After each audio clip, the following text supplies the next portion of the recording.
Les enfants de Vega. Il y a bien longtemps, dans une galaxie lointaine, une planète nommée Verdali brillait sous la lumière éclatante de l'étoile Vega. Verdali était un paradis verdoyant, où la nature régnait en maîtresse. Ses forêts scintillaient sous le ciel étoilé et ses océans étaient d'un bleu profond. Les Valoriens, ses habitants, vivaient en paix et en harmonie avec leur monde. Mais cette tranquillité fut troublée lorsqu'un mal mystérieux commença à ronger les racines mêmes de la planète. Les plantes flétrissaient, les rivières s'asséchaient, et la terre, jadis si fertile, se transformait en désert stérile. Les anciens prédisaient la fin de Verdali si personne n'intervenait. C'est alors que Lyra, une jeune femme au cœur intrépide, décida de prendre son destin en main. Elle ne pouvait accepter que son monde s'éteigne.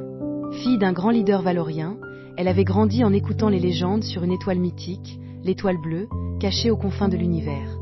Cette étoile, disait-on, avait le pouvoir de régénérer des mondes mourants, mais son emplacement restait un mystère pour tous. Convaincue qu'il s'agissait de la seule solution pour sauver Verdali, Lyra se lança dans une quête désespérée. Accompagnée de son frère aîné, Kael, un pilote hors pair. Elle trouva un ancien vaisseau laissé par leurs ancêtres, jadis explorateurs des étoiles.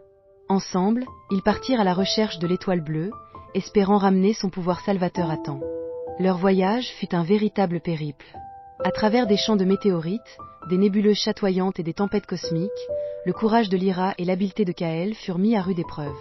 À chaque obstacle, Lyra se souvenait des yeux désespérés de son peuple, mourant avec leur planète. Et cela renforçait sa détermination. Un jour, après des semaines de voyage à travers l'espace infini, ils aperçurent enfin l'éclat bleu perçant les ténèbres du cosmos. C'était l'étoile bleue, d'une beauté aveuglante, presque irréelle. Mais leur émerveillement fut de courte durée. Entre eux et l'étoile, un champ d'astéroïdes gravitait dangereusement. Kael, malgré ses compétences, savait que traverser ce champ serait extrêmement risqué. « Nous n'avons pas le choix, Lyra, murmura-t-il. Si nous n'y allons pas maintenant, Verdali est condamné. » Lyra acquiesça, le cœur serré. Le vaisseau s'élança à pleine vitesse, esquivant tant bien que mal les rochers géants. Chaque impact menaçait de les désintégrer, mais Kael réussit à les conduire jusqu'à l'orbite de l'étoile bleue. Leur vaisseau, désormais trop endommagé pour repartir, dérivait lentement vers le centre de la lumière bleutée. « Nous n'avons plus de retour possible, » dit Kael dans un souffle, comprenant que c'était la fin pour eux. Lyra regarda son frère avec une lueur de détermination. Ils étaient venus sauver leur monde, et ils allaient réussir, même au prix de leur propre vie. Le vaisseau plongea dans la lumière de l'étoile bleue, déclenchant une explosion d'énergie qui se propagea à travers l'univers. Sur Verdali, les Valoriens, accablés par la maladie qui dévorait leur planète, levèrent les yeux vers le ciel.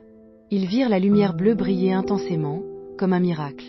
En quelques instants, la terre stérile reprit vie. Les arbres poussèrent à nouveau, les rivières se remirent à couler. Et l'air redevint pur. Verdali était sauvé. Lyra et Kael, eux, ne revinrent jamais. Leur sacrifice fut immortalisé dans les cieux par une nouvelle étoile, une lueur douce et brillante qui, chaque nuit, rappelait aux Valoriens qu'un grand sacrifice avait sauvé leur monde.